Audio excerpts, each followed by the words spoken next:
Première question d'internaute, Fabrice, qui te demande comment choisir sa spécialisation de photo, sachant que certains domaines sont peut-être bouchés. Alors, pour moi, il y a 2 réponses à ça. La première, comment choisir? Je pense que c'est juste en testant et en voyant ce qu'on aime faire, tout simplement. Parce que, par exemple, moi, j'ai fait de la photo de mariage, comme beaucoup de photographes, et ça m'a pas plu du tout. Et je pense que quand on fait quelque chose qui nous plaît pas, on le sent, tout simplement. Et la deuxième partie, c'est parce que ça peut être un milieu bouché. Oui. Moi, je pense que ça devrait jamais être une justification pour pas faire quelque chose. Parce que vous vous doutez bien que je suis pas hyper âgée. Voilà, moi, j'ai 27 ans. Donc, quand j'ai commencé à faire de la photo de mode, c'était il y a à peine 3 ans. C'était déjà un milieu soi-disant bouché. Il y a 3 ans, c'était pas beaucoup différent de maintenant. Et ça m'empêche pas d'avoir des clients parce que mon regard est différent d'un autre photographe. Ça reste un milieu artistique, donc à partir du moment où vous avez un regard qui est différent de quelqu'un d'autre et que vous travaillez sur votre com, etc., il n'y a pas de raison que vous n'ayez pas de clients. Donc le fait que ce soit bouché, pour moi c'est faux. En fait, ça n'existe pas un milieu bouché. Il faut juste bien faire son job et persévérer, mais voilà, ça n'existe pas sinon. Une autre question de Léa, qu'est-ce que tu regardes en premier dans le choix d'un appareil quand tu t'équipes? Du coup, ce que je regarde en premier, c'est le budget, forcément. C'est vrai. Ensuite, moi, forcément, comme j'ai commencé avec un réflexe, j'ai besoin que ce soit avec des objectifs interchangeables parce que j'ai envie que artistiquement, je puisse faire ce que j'ai envie. Donc, si par exemple, c'est un shoot beauté, j'ai envie de pouvoir utiliser un objectif macro. Donc, il faut que ce soit avec des objectifs interchangeables. Et ensuite, en vrai, c'est tout ce qui est petits détails qui font la différence. Par exemple, quand je suis passée du coup à l'EOS R par rapport au 5D Mark II, la rapidité d'autofocus, le fait qu'en un millième de seconde, il fasse la mise au point sur le visage, qui détecte les visages, qui suivent les visages, tout ça, c'est des petits détails, mais qui, quand on shoot toute la journée, des modèles qui bougent avec des vêtements et tout, ça fait tellement la différence. En fait, c'est tous les petits gadgets qui vont être utiles à me faciliter la vie. Pour moi, c'est comme ça que je fais mon choix. Il y a une bonne mise au point, il y a un petit écran orientable, parce que comme je fais des vidéos, j'ai besoin de voir ce que je filme. Tous ces petits accessoires-là, c'est ça qui fait la différence. Après, forcément, on a des affinités avec des marques. Moi, j'ai commencé sur du Canon. C'était même pas le 5D Mark II, c'était un 500D il y a très longtemps. Et du coup, je me suis habituée à l'ergonomie. Donc pour moi, tant qu'on est habitué, on a envie de continuer là-dedans. Oui. Et puis voilà, quoi. Faut juste que... évidemment, les appareils modernes et surtout les derniers modèles ont des bonnes résolutions, font des bonnes qualités. Ça, c'est pas le problème. Moi, je veux que j'ai l'habitude de l'utiliser, je comprenne le menu, j'ai des fonctionnalités qui me servent concrètement. Et voilà, c'est ça qu'il me faut. Est-ce qu'on a des questions parmi les personnes qui nous... Poser des questions. Pas encore. On a encore une question d'internaute. Elliot qui te demande comment faire pour trouver des endroits, des lieux où shooter. Tiens, comment est-ce que tu peux faire ça? Je sais pas si je suis bien placée pour dire ça, parce que visiblement, chaque fois que je vais quelque part, c'est pas autorisé. Mais trouver juste en fonction de son mood board. Mais en vrai, encore une fois, quand on fait de la photo de mode, il faut se focaliser sur le vêtement. Donc, il faut essayer que ce soit en adéquation avec le vêtement. Donc, je dis quelque chose au hasard, mais si vous voulez prendre des photos de robes qui sont hyper princesses et tout, essayez de trouver des endroits qui sont un petit peu châteaux. Vous pouvez aller dans des domaines. Vous pouvez demander à des gens qui ont des maisons qui sont un petit peu esthétiques d'aller dans leur jardin, etc. Il faut juste que ce soit en adéquation avec ce que vous voulez prendre en photo. Mais des lieux, il y en a partout. Et puis, si ce n'est pas des lieux autorisés, essayez d'être discret pour pas qu'on vous voit. Et puis... croiser les doigts. Les photographes de mode qui t'ont inspiré ou qui t'inspirent encore? Alors, il y en a énormément forcément, mais je pense que les 3 qui ont le plus forgé l'esthétique que j'aime aujourd'hui, ce serait Peter Lindbergh, qui est un des plus classiques quand même, pour ses photos noir et blanc, pour ses photos assez, à l'époque en tout cas, naturelles, spontanées. Je ne sais pas si vous la connaissez, mais par exemple, sa fameuse photo sur la plage avec toutes les top modèles de l'époque, qui, au lieu d'être surmaquillées, avec des flashs et tout, étaient pas maquillées. On sait ce que ça veut dire pas maquillées, elles avaient du fond de teint et tout, mais assez naturelles, avec juste des petites chemises blanches et tout. Et cette esthétique-là du simple, en fait, j'ai beaucoup aimé.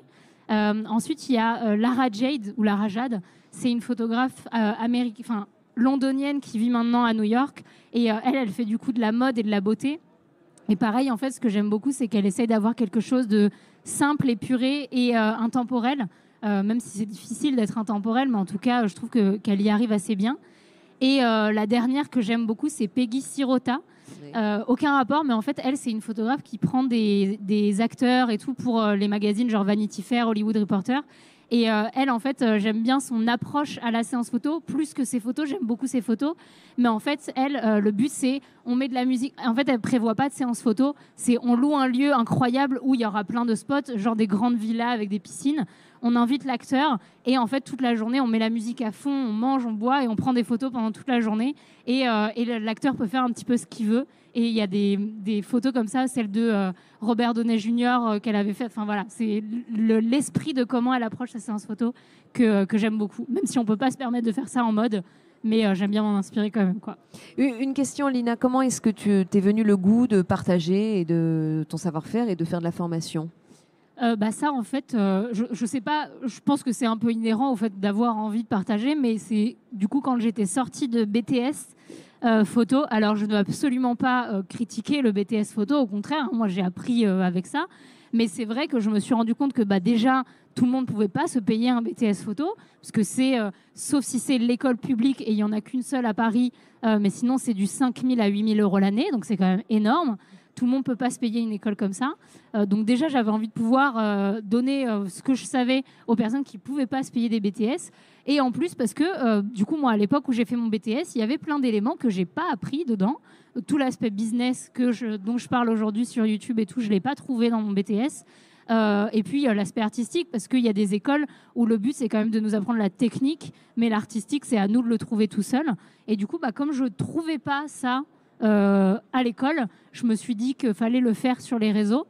Et à l'époque où je l'avais fait, à chaque fois je dis à l'époque comme si c'était il y a super longtemps, alors que c'était 2018-2015. Mais du coup, 2015, il y avait beaucoup de chaînes américaines. Il y avait Jessica Whittaker, Jessica Kobesi. Enfin, là, je dis des noms, il y a peut-être que moi qui connais, mais donc c'était des chaînes américaines. Et il y avait très peu de chaînes comme ça en France.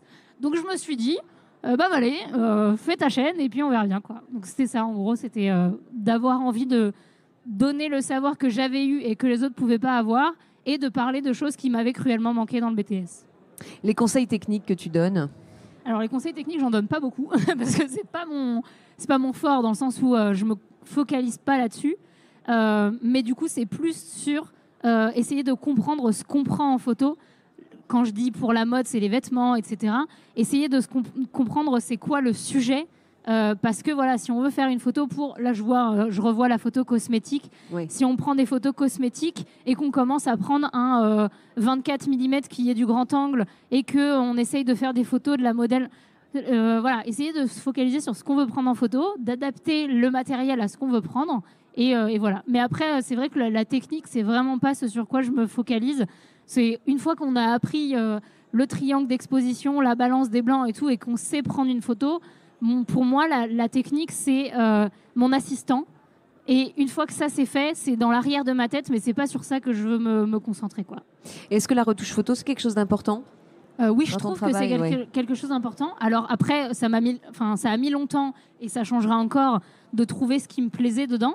Parce que forcément, quand on découvre un logiciel et quand on apprend à l'utiliser, on a envie de l'utiliser au maximum, on a envie de tout tester et tout. Et du coup, ça donnait des photos qui étaient sur-retouchées. Et même dans les premières, dans celles que je vois, des portraits avec la nana avec son truc jaune sur le banc qu'on a vu, pour moi, aujourd'hui, je la trouve trop retouchée. Mais c'est ce qui, à l'époque, était mon esthétique. Et donc, j'ai trouvé via la retouche. Je trouve que c'est plus facile de trouver son esthétique et son style via la retouche que via la photo. Puisque quand on prend une nana en photo, il n'y a pas 10 000 esthétiques possibles, alors que je trouve que c'est avec la retouche qu'on arrive à dire moi, je préfère les tons chauds, moi, je préfère les tons froids, moi, je préfère que ce soit très contrasté et tout.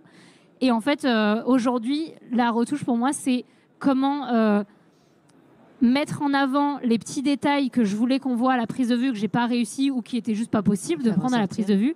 Mais par contre, le but, c'est de retoucher le moins possible.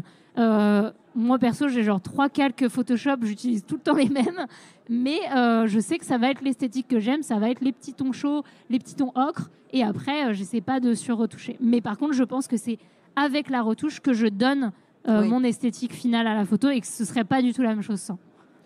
On poursuit avec une question de... Oui, je t'en prie. Bonjour. Bonjour. Toi qui as fait des études photo, que penses-tu de ceux qui disent que c'est pas forcément obligatoire d'en faire, justement. Et qui disent que voilà, il y a plein de photographes qui ont été autodidactes. Que pourrais-tu dire là-dessus, exactement? Bah, du coup, je fais partie de ces personnes, clairement, parce que je pense sincèrement pas que c'est nécessaire de faire des études de photo. Je pense qu'il y a tellement de choses en ligne gratuites aujourd'hui ou payantes, parce que quand on paye un contenu, on a aussi la structure, on a quelqu'un qui sait de quoi il parle et tout, ça, c'est autre chose. Mais je pense qu'on peut tellement apprendre tout seul que c'est vraiment pas nécessaire. Et en plus, là où on a la chance, enfin là où on a de la chance dans nos métiers, c'est que, en tout cas pour mon cas, globalement, on m'a jamais demandé de montrer mon diplôme pour pouvoir travailler avec quelqu'un, jamais. Et pourtant, voilà, que ce soit en culinaire, en immobilier, en photo de mariage, en portrait, en mode, jamais on m'a dit est-ce que je peux voir votre CV avec votre diplôme de BTS. Donc en fait, d'avoir un diplôme, ça ne sert à rien dans ce milieu, ou en tout cas, c'est pas indispensable. Donc faut en prendre, faut que ce soit une bonne chose pour nous, et faut pas se forcer à faire des études. Après, il y en a qui préfèrent faire des études parce qu'ils préfèrent faire un cursus pendant une année et tout, et grand bien leur face, et c'est très bien. Mais je pense sincèrement pas que c'est indispensable, quoi. Merci. Merci. Une autre question du public? Non.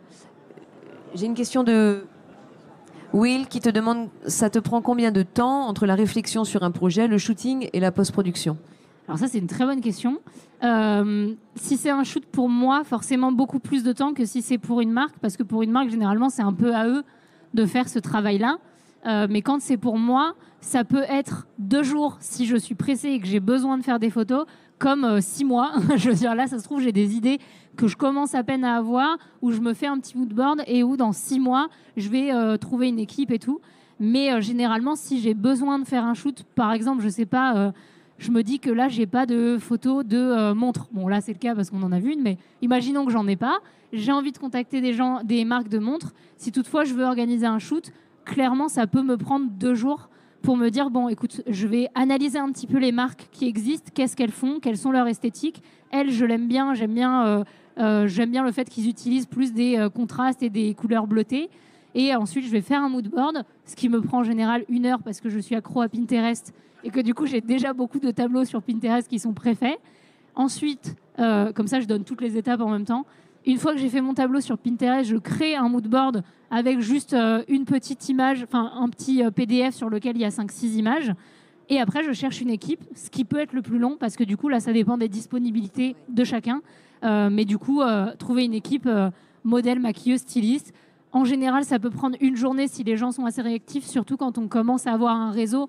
Parce que du coup, voilà, moi, les maquilleuses, maintenant, j'ai les mêmes. Les modèles, je sais qu'il y en a avec qui j'ai travaillé qui étaient grave sympas et on rebosse ensemble. Mais du coup, voilà, c'est ça qui prend le plus de temps, c'est à réunir l'équipe. Mais en 2 jours, ça peut être plié, quoi. Ça peut être fait. On a une question, monsieur. Bonjour. Bonjour. C'est une question toute bête. S'il y a des écueils à éviter, justement, S'il y a dans des le quoi, métier, pardon? des écueils. Des écueils? Bah, des S'il y a choses à éviter, en fait, des choses à ne pas faire. D'accord. À ne pas faire. Je pense pas qu'il y ait des choses à pas faire. Je pense que dans un métier comme le nôtre, il faut tester, enfin je le dis tout le temps, mais c'est tester et approuver. C'est tu testes pour toi, est-ce que ça convient ou est-ce que ça convient pas, c'est tout. C'est comme tout à l'heure, du coup, je faisais un atelier sur les réseaux sociaux, on parlait des réseaux sociaux et tout, on parlait des hashtags à utiliser, on parlait de plein de trucs. Et en fait, je me rends compte que quels que soient les conseils que vous allez entendre, que ce soit de moi, que ce soit de Sébastien Roignan, de peu importe qui dans le salon, il faut le tester dans votre business et il faut voir si ça fonctionne pour vous, quoi. Ça se trouve, ça fonctionne pour lui et pas pour vous. Donc non, je pense pas qu'il y ait des choses à pas faire, ni en retouche. Si, parce que du coup, ça me vient, ne pas en faire trop. Surtout dans la mode et la beauté, ne pas en faire trop. C'est-à-dire que faut pas surmaquiller la modèle, faut pas surretoucher la photo. Essayer de, encore une fois, comprendre c'est quoi que j'essaie de prendre en photo. Si j'essaie de prendre une marque de rouge à lèvres, je prends le rouge à lèvres, je ne vais pas lui mettre 3 tonnes de maquillage sur les yeux. Essayez de ne pas en faire trop. Voilà, c'est tout. Il y a une question là-bas. Monsieur. Bonjour, ouais. Bonjour. Bon, ma question, c'est de savoir comment développer sa créativité. Quand on a on a des modèles qui voient des magazines, des sujets qui voient des magazines et qui veulent de plus en plus ressembler à des professionnels, alors que, bon, on est photographe. Comment est-ce qu'on peut nourrir ce côté artistique pour donner un peu ce look à des gens qui ont... Ce look, ce sublime look. Non, en fait, je pense que c'est en continuant de consommer autant qu'on crée. C'est pour ça que c'est pour ça qu'on est tous là ici, c'est parce qu'on est intéressé par le milieu de la photo. Donc je pense que de continuer à regarder les autres photographes et même dans d'autres domaines, moi par exemple qui suis passionnée de cinéma, je sais qu'il y a beaucoup de films qui m'inspirent pour faire des séances photo. Je pense qu'en fait c'est juste d'être curieux et d'avoir envie de se cultiver et ça ensuite ça nourrit sa créativité photo. Je pense que la majorité des shoots hyper mode, hyper créatifs qu'on voit, le photographe il a eu l'idée en voyant la photo de quelqu'un d'autre ou en voyant un film. C'est rare qu'une idée naisse vraiment de rien. Donc je pense que c'est vraiment juste en continuant de consommer du contenu qu'on continue à avoir des idées, quoi. Merci. Une question de Marie-Hélène. Comment faites-vous un portfolio? Sur papier ou sur site internet? Alors je pense les deux, mais ça dépend ce qu'on préfère. Dans tous les cas, site internet c'est indispensable parce que tout le monde, on ne pourra pas donner son papier à tout le monde. Si on veut des clients qui sont dans le sud de la France, à New York et tout, on ne pourra pas. Mais je pense quand même que le portfolio papier, ça a un atout, ça a un petit prestige. Et puis ça fait plaisir aussi de voir ces photos imprimées. Mais voilà, moi perso, j'ai pas de portfolio papier parce que j'ai jamais pris le temps de le faire. Mais je sais que si je voulais démarcher des agences de com et tout, je pense que ce serait mieux pour eux et ils trouveraient ça un petit peu plus pro d'en avoir un papier. Mais je pense qu'on peut faire les deux, ça dépend un petit peu de ce qu'on préfère. Moi, jusqu'à maintenant, le site internet, ça me suffit. Par contre, attention, site internet, c'est très bien, mais si vous êtes juste sur internet mais que vous n'avez pas de réseaux sociaux, très peu de personnes vont voir votre site. Donc c'est super important d'utiliser les réseaux comme un autre portfolio. Donc par exemple Instagram, qui reste un portfolio assez facile à voir parce que d'un coup on voit l'ensemble de vos photos. Donc voilà, pour moi les portfolios c'est réseaux sociaux, mon site internet, et pour l'instant j'ai pas de portfolio papier. Encore une question, madame? Tu parles des portfolios, donc de l'impression, mais est-ce que toi, tu imprimes aussi pour chez toi tes photos de mode, de bijoux, etc. Qu'est-ce que tu penses de l'impression, en fait?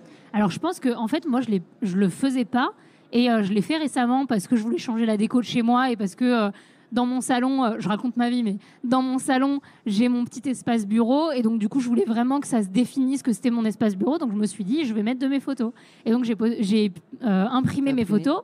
Et en fait, c'est vrai qu'en les voyant imprimées, en les mettant sur des petits cadres et tout, je trouve que ça donne confiance en son travail, mais un truc de fou. Et j'aurais dû le faire depuis longtemps. Donc ne serait-ce que pour soi et pour voir ces photos sous un angle différent et pour se rendre compte que c'est moi qui ai créé ça, quoi. Je trouve que c'est bien. Donc vraiment, moi, je vous encourage à imprimer vos photos. Et puis après, si vous voulez les vendre, moi, j'avais vu quelqu'un qui faisait ça. C'était C'était pour de la photo d'équitation, domaine que je ne connais absolument pas. Mais du coup, en fait, elle imprimait des photos d'équitation et ensuite, elle allait dans des clubs et elle proposait ces photos pour mettre encadrées, en fait, dans leur club. Et du coup, elle vendait des prints comme ça. Donc voilà, imprimez vos photos, allez les distribuer dans des cafés, dans des pas gratuitement, hein, vendez-les. Mais ouais, je trouve que c'est super bien d'imprimer ces photos. Même si je le faisais pas, je pense que je vais le faire plus souvent. On a une autre question? Oui, madame. Bonjour. Bonjour. Je voulais juste savoir, est-ce que pour toi, il y a un standard pour définir une bonne photo, enfin une photo qui ça pourrait te satisfaire, ou c'est plutôt un feeling? Alors, je pense que je suis absolument personne pour définir si une photo est bonne ou pas. Après, évidemment, il y a des photos que je vais trouver bien parce que c'est ma sensibilité et tout. Mais non, je ne pense pas qu'il y ait des bonnes et des mauvaises photos. C'est comme je ne pense pas qu'il y ait... quand on fait la distinction entre photographe amateur et photographe professionnel, je pense que c'est absolument pas une distinction de qualité. Je pense que le photographe professionnel, c'est celui dont c'est la profession. Celui qui est amateur, c'est celui qui fait ça en amateur, c'est tout. Et voilà. Et je pense pas qu'il y ait qui que ce soit, enfin, à part tes clients, parce que si ils te payent, ils ont le droit de dire que la photo est pas bien. Mais je pense que personne ne peut te dire que ta photo est mauvaise ou bonne. On peut trouver des défauts à ta photo et essayer de les corriger. Par exemple, elle est un peu surex, le sujet que tu voulais prendre en photo n'est pas assez mis en valeur et tout. Mais de dire qu'une photo est bonne ou mauvaise, je suis personne pour le dire. Et je pense que personne n'a cette prétention et cette qualité de dire qu'une photo est bonne ou mauvaise. Enfin, j'espère. Une autre question dans le public? Non, il y a une dernière question d'internaute que je ne t'ai pas posée. Quels sont tes projets? Alors, ça m'a fait rigoler parce que j'ai posé la question tout à l'heure. Aucun. Enfin, c'est-à-dire, c'est fêter Halloween, fêter Noël, me reposer. Et non, en fait, c'est un projet perso, mais je veux déménager dans le sud. Et donc, du coup, mon gros projet, c'est de trouver des clients dans le sud et de refaire toute la démarche que j'ai déjà faite en région parisienne, dans le sud. Mais bon, le but, c'est aussi de garder mes clients sur Paris. Mais donc voilà, moi, mon projet, c'est ça. Sinon, projet pro, c'est de continuer à avoir des clients que je kiffe, de faire des photos qui me plaisent, de continuer à faire des trucs sur YouTube. J'ai plein de projets pour YouTube, mais dont je préfère pas parler parce que si ça se fait pas, voilà. Et voilà. Mais sinon, c'est plus des projets perso. Parfait. Merci Lina. Merci à tous. On se retrouve dans 20 minutes avec Jérôme Jans. À tout de suite.